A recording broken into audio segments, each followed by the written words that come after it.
Održana je prezentacija o mjeri 4.1, potpora za ulaganja u poljoprivredna gospodarstva iz programa ruralnog razvoja Republike Hrvatske za razdoblje od 2014. do 2020. godine, te druge mjere za poljoprivrednike i poduzetnike u sklopu EU fondova.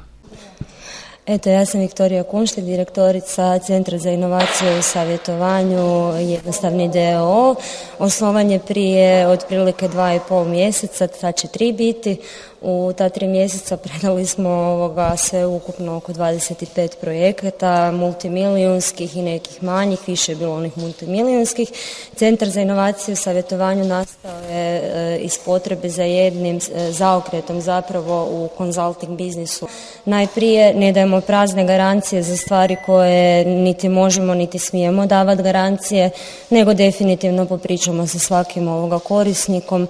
Dapače, mi čak ne samo da korisnike pozivamo da pristupaju nama, nego sa gotovim idejama pristupamo korisnicima već za koje vidimo i targetiramo da bi eventualno mogli aplicirati na neke natječaje.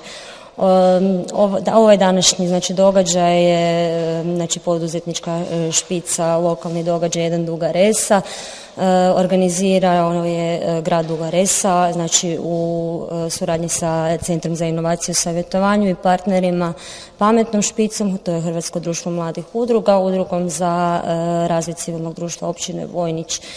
To su sve naše partnerske organizacije s kojima redovito surađujemo i na ovakvim događajima.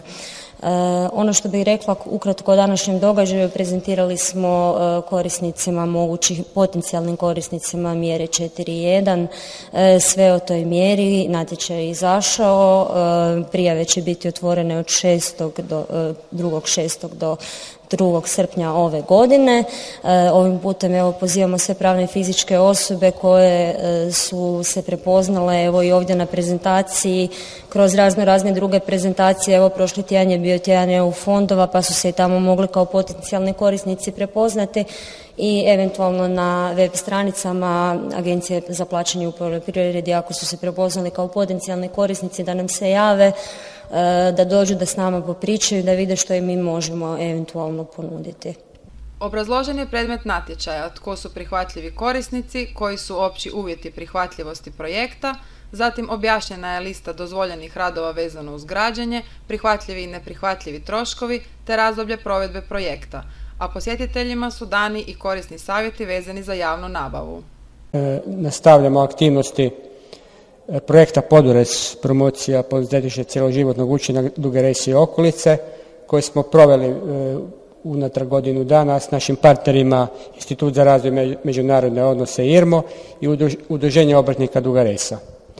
Ovim aktivnostima, predavanjima, raspravama za poduzetnike i obrtnike sa područja grada Duge Rese mi u biti osigurat ćemo održivost u narednih godina nastavkom ovog projekta kroz aktivnosti, predavanja, rasprava o temama koje su interesantne i bitne za razvoj poduzetništva na području grada Duge Rese.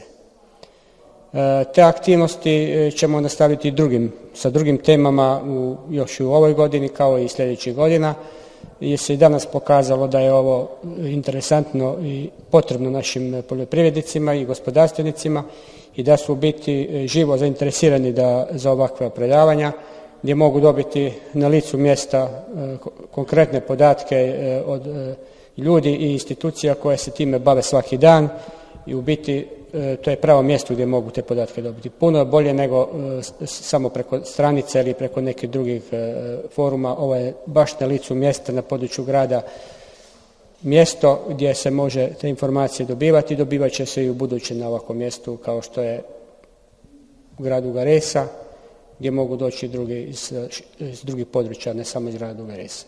Tako da je to nešto predivno i zahvaljujem se svim koji su danas došli to pogledati i mogu na našim stranicama projekta Podures i grada Duga Resa već sutra dobiti informacije oko ovoga i dobiti i pomoć koja će im trebati u narednom periodu i narednim mjesecima i godinama, budući da natječaj će stalno izlaziti novi i novaca ima dovoljno i treba se iskoristiti maksimalno.